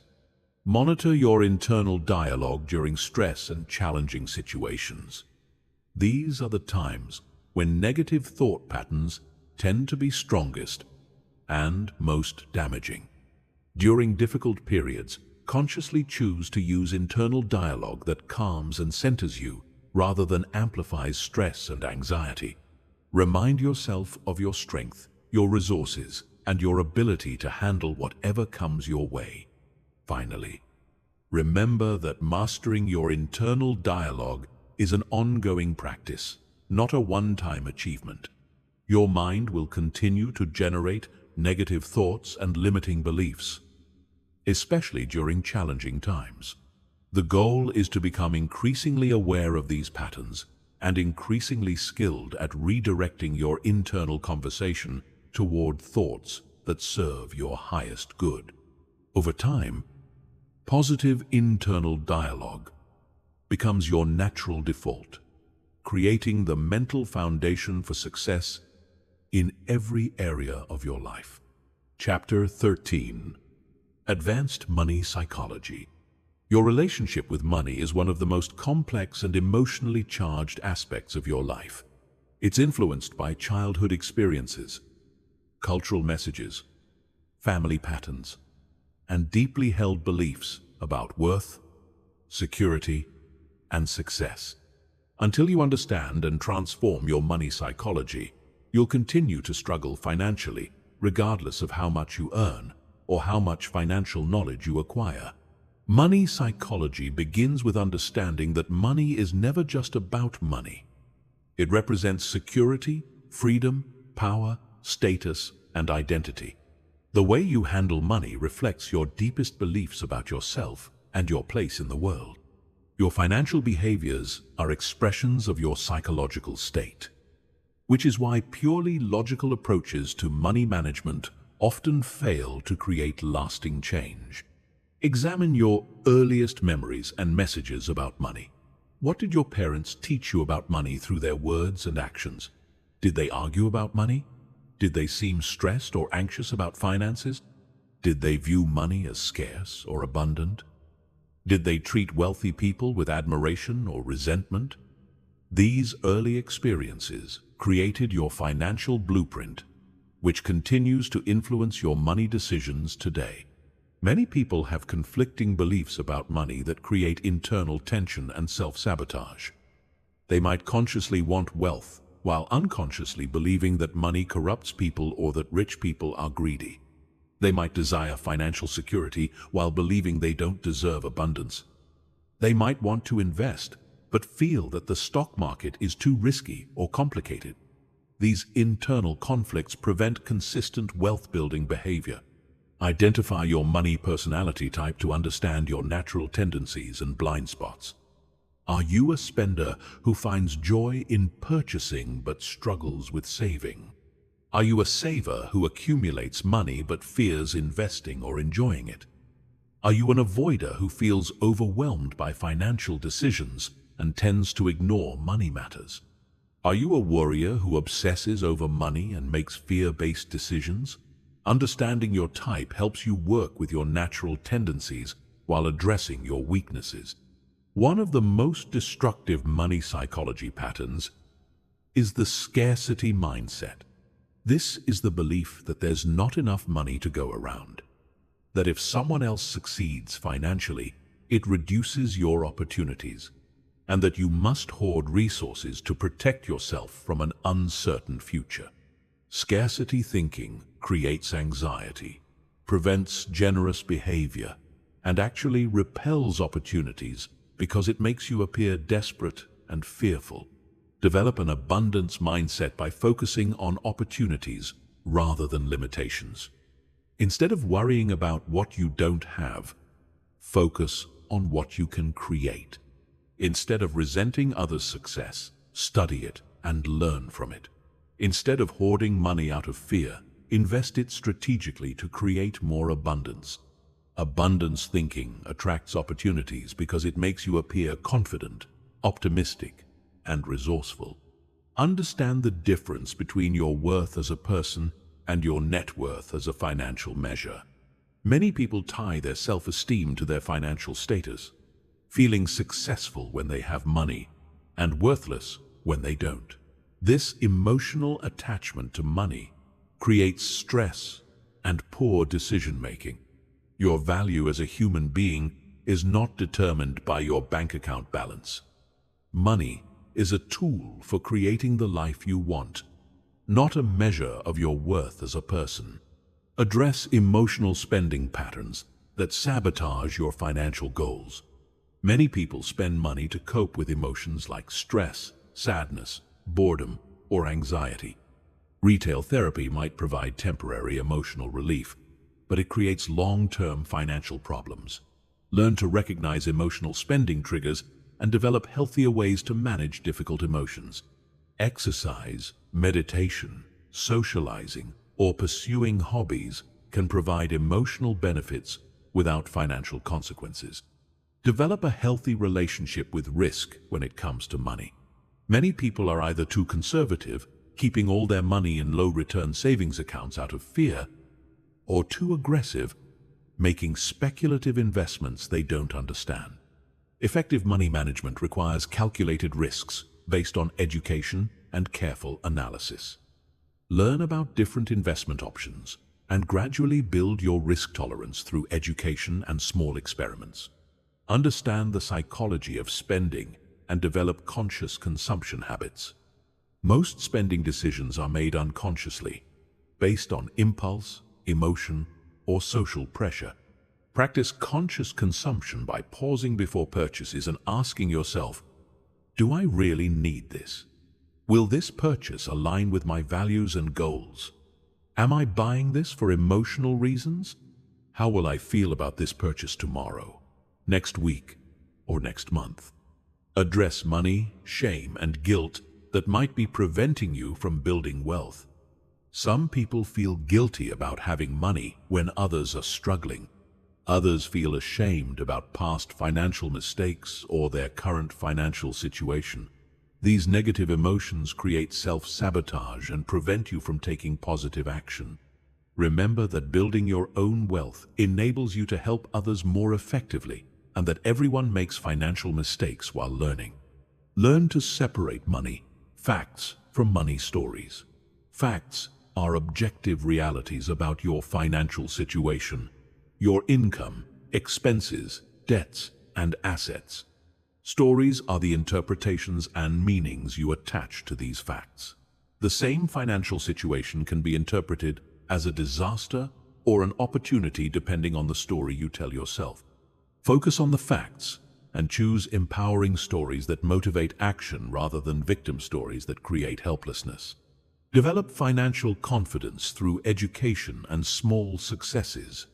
Many people avoid financial planning and investing because they feel overwhelmed or inadequate. Start with basic financial education and simple actions like tracking expenses or setting up automatic savings. Each small financial success builds confidence and motivation for bigger actions. You don't need to understand everything about finance immediately.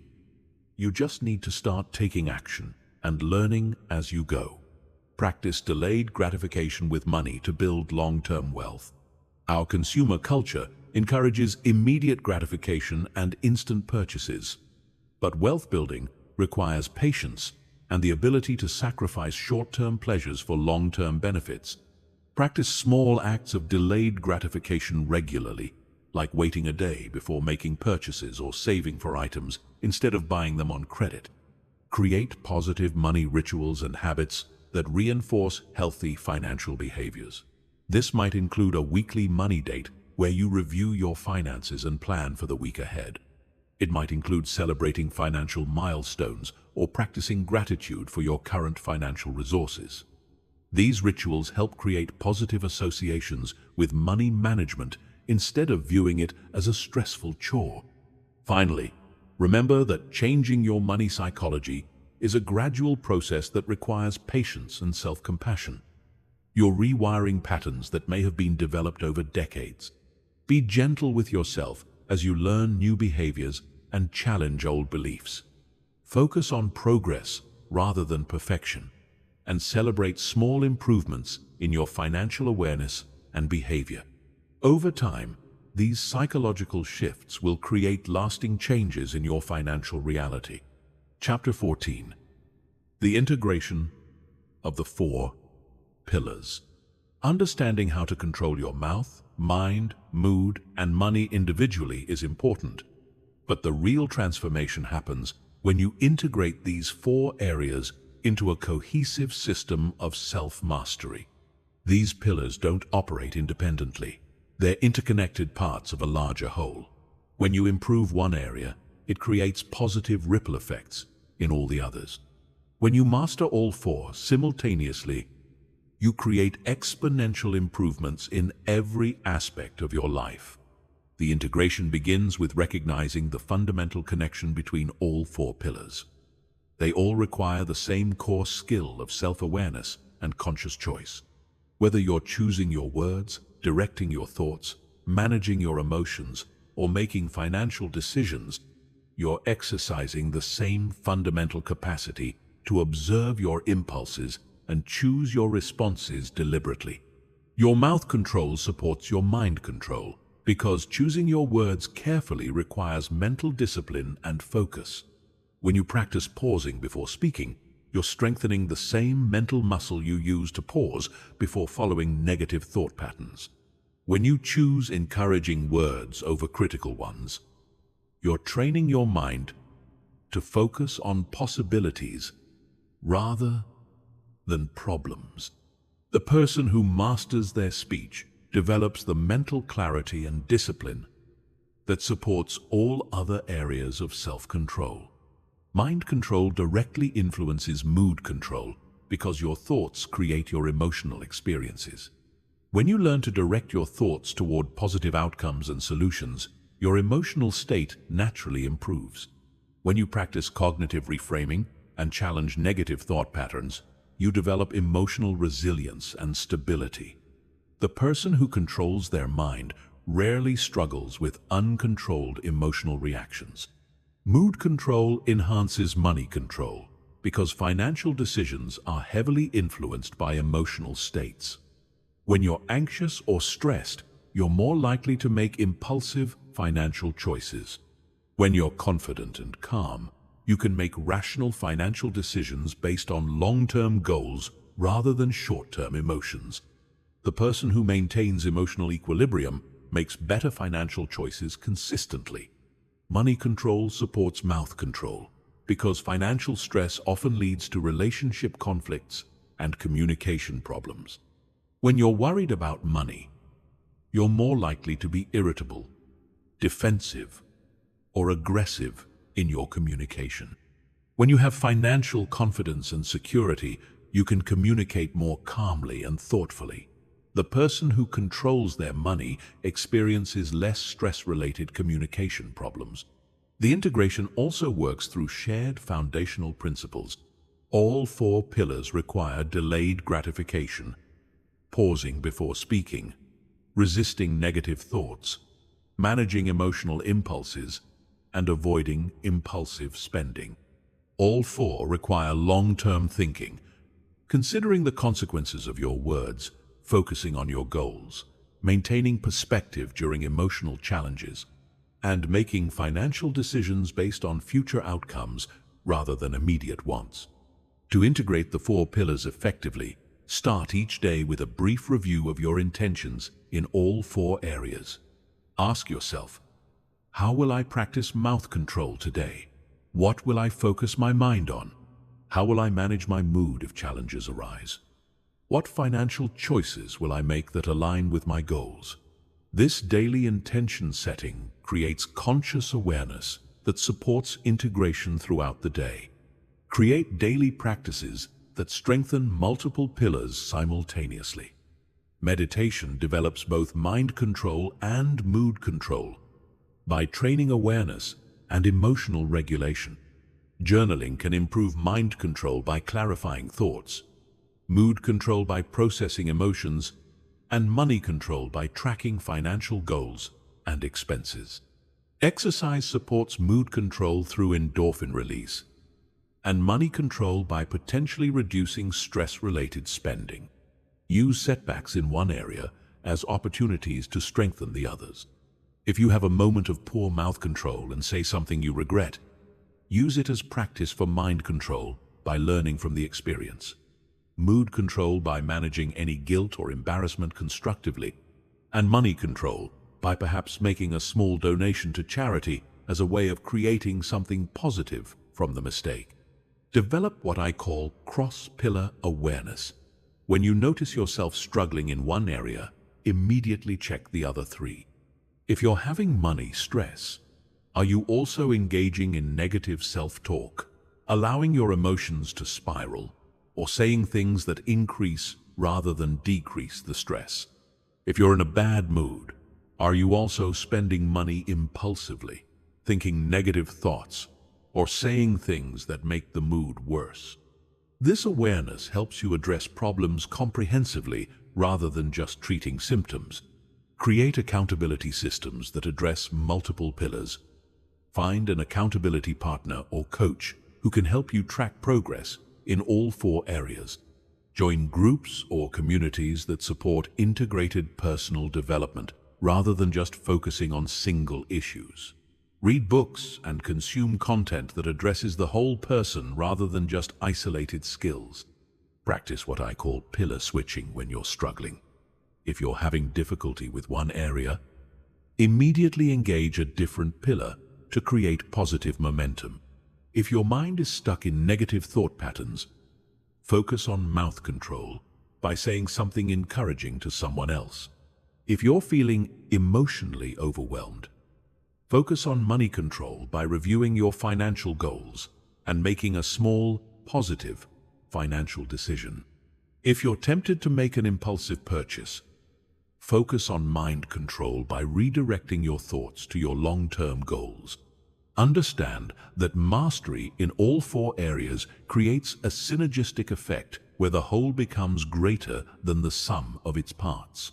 The person who has integrated control over their mouth, mind, mood, and money doesn't just have 4 separate skills. They have a comprehensive system of self-mastery that makes them effective in every area of life. They communicate with clarity and impact, think with focus and optimism, maintain emotional stability under pressure, and make financial decisions that create long-term security and freedom. Track your progress in integration by paying attention to how improvements in one area affect the others. Notice how better mood control improves your financial decision-making. Observe how stronger mind control enhances your communication. See how better money management reduces emotional stress. This awareness reinforces the interconnected nature of the 4 pillars and motivates continued development in all areas. Remember that integration is an ongoing process, not a destination. You'll continue to have moments when one or more pillars needs attention. The goal is to develop the ability to quickly recognize when one area is off track and use the other pillars to restore balance. Over time, this integrated approach becomes your natural way of operating, creating a life characterized by intentional choices, emotional stability, clear communication, and financial wisdom. Finally, understand that the integration of these 4 pillars is what creates true personal power. When you can control your words, thoughts, emotions, and money, you're no longer at the mercy of circumstances, other people's opinions, or your own impulses. You become the conscious creator of your experience, capable of building the relationships, achieving the goals, and creating the life you truly want. Chapter 15. Your 90-day transformation plan. Knowledge without action is worthless. You can understand every principle in this presentation, but if you don't implement them consistently, your life won't change. This final chapter provides you with a specific, actionable 90-day plan to begin transforming your control over your mouth, mind, mood, and money. 90 days is long enough to establish new habits and see real results, but short enough to maintain motivation and focus. The key to successful transformation is starting small and building momentum. Most people fail because they try to change everything at once, overwhelming their system and guaranteeing failure. This plan focuses on one primary improvement each week, while maintaining awareness of all 4 pillars. By the end of 90 days, you'll have established 12 new habits and practices that will continue to compound for years to come. Week 1 focuses on developing awareness in all 4 areas. You cannot control what you are not aware of. So this week is about establishing baseline awareness of your current patterns. Each day, spend 5 minutes noting instances where you could have exercised better mouth control, mind control, mood control, or money control. Don't try to change anything yet. Just observe and record. This awareness creates the foundation for all future improvements. Week 2 introduces your first mouth control practice, the 3-second pause. Before responding to any question, criticism, or emotional situation, pause for 3 seconds. This simple practice prevents most regrettable communication and gives you time to choose your words consciously. Practice this pause in every conversation, whether significant or mundane. By the end of the week, this pause should start becoming automatic. Week 3 adds your first mind control practice. Morning intention setting. Each morning, spend 5 minutes writing down 3 things you want to focus on that day and 3 things you're grateful for. This practice directs your mind toward positive goals and opportunities rather than letting it wander toward problems and worries. Keep this practice simple and brief. Consistency matters more than perfection. Week 4 introduces your first mood control practice. Emotional labeling. When you notice a strong emotion arising, simply name it. I'm feeling frustrated. I notice anxiety coming up. Or I'm experiencing disappointment.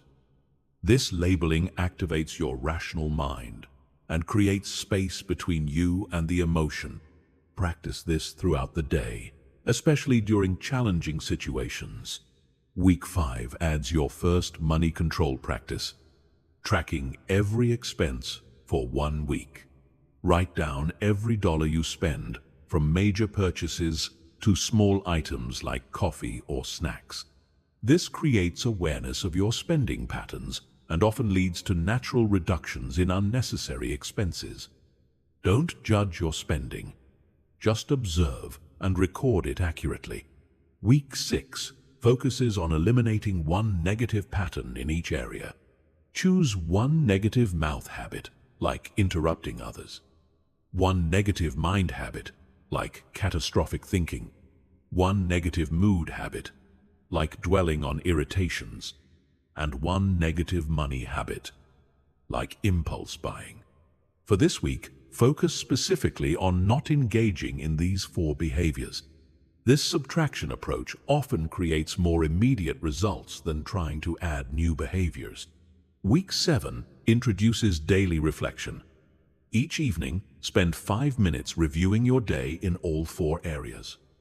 What went well? What could have been better? What will you do differently tomorrow? This reflection solidifies learning and helps you adjust your approach based on real experience. Keep these reflections brief and focused on specific behaviors rather than general feelings. Week 8 adds visualization practice. Spend 5 minutes each morning visualizing yourself successfully controlling your mouth, mind, mood, and money throughout the day. See yourself pausing before speaking, focusing on solutions, maintaining emotional equilibrium, and making wise financial choices. This mental rehearsal prepares your brain for success and increases the likelihood of positive behaviors. Week 9 focuses on environmental optimization. Make one change to your physical environment that supports each pillar. This might mean removing junk food from your kitchen mood and money control, placing inspiring books where you used to keep your phone, mind control, or putting a note on your bathroom mirror reminding you to pause before speaking, mouth control. Small environmental changes create automatic behavioral improvements. Week 10 introduces the concept of positive replacement. Instead of just avoiding negative behaviors, actively replace them with positive ones. When you catch yourself starting to complain, immediately say something positive instead. When you notice negative thinking, immediately redirect to gratitude or solutions. When you feel your mood dropping, immediately take 3 deep breaths. When tempted to spend impulsively, immediately check your financial goals instead. Week 11 focuses on building resilient systems. Identify your biggest trigger in each area and create a specific plan for handling it. If certain people trigger poor mouth control, practice specific phrases you can use. If certain situations trigger negative thinking, practice specific reframing techniques. If certain circumstances trigger mood problems, practice specific calming strategies. If certain emotions trigger overspending, practice specific alternatives. Week 12 integrates everything into a comprehensive daily practice. By now, you should have several small habits and practices in each area. This week, create a simple daily routine that incorporates elements from all 4 pillars. This might be a 5-minute morning practice that includes intention setting, gratitude, emotional check-in, and financial goal review. The goal is creating a sustainable daily practice that maintains your progress. Throughout the 90 days, track your progress weekly in each area. Rate yourself on a scale of 1 to 10 for mouth control, mind control, mood control, and money control each week. This tracking helps you see improvement over time and identifies areas that need more attention. Remember that progress isn't always linear. Some weeks will be better than others. Create accountability for your 90-day transformation. Tell someone you trust about your commitment and ask them to check in with you regularly. Join online communities focused on personal development. Consider working with a coach or mentor. External accountability significantly increases your chances of following through on your commitments. Prepare for setbacks and challenges during your 90-day journey. You will have days when you fall back into old patterns. You will face situations that test your new practices. This is normal and expected. The key is to get back on track quickly rather than using setbacks as excuses to quit entirely. Each setback is a learning opportunity that makes you stronger for the future. Celebrate milestones and improvements along the way. Acknowledge when you successfully use new practices, especially during challenging situations. Celebrate weekly improvements, even if they seem small. This positive reinforcement strengthens the neural pathways associated with your new behaviors and increases motivation to continue. By the end of 90 days, these practices should feel more natural and automatic. You'll find yourself pausing before speaking without thinking about it. You'll catch negative thoughts more quickly and redirect them naturally. You'll maintain emotional equilibrium more easily during stress. You'll make financial decisions more consciously and strategically. Most importantly, you'll have developed the foundation for lifelong growth and self-mastery. Remember that 90 days is just the beginning, not the end. The habits and practices you develop during this period will continue to compound and strengthen over time. After completing this initial transformation, you can deepen your practice, tackle more advanced challenges, or help others begin their own journey of self-mastery. The person you become through this process of controlling your mouth, mind, mood, and money will be fundamentally different from who you are today. You'll communicate with greater impact, think with greater clarity, feel with greater stability, and spend with greater wisdom. You'll no longer be at the mercy of your impulses, emotions, or circumstances. You'll be the conscious creator of your own experience, capable of building the life you truly want. The choice is yours. You can continue living the same patterns that brought you to this point, or you can commit to 90 days of focused transformation that will change the trajectory of your life. The knowledge is here. The plan is clear. The only question remaining is, what will you choose?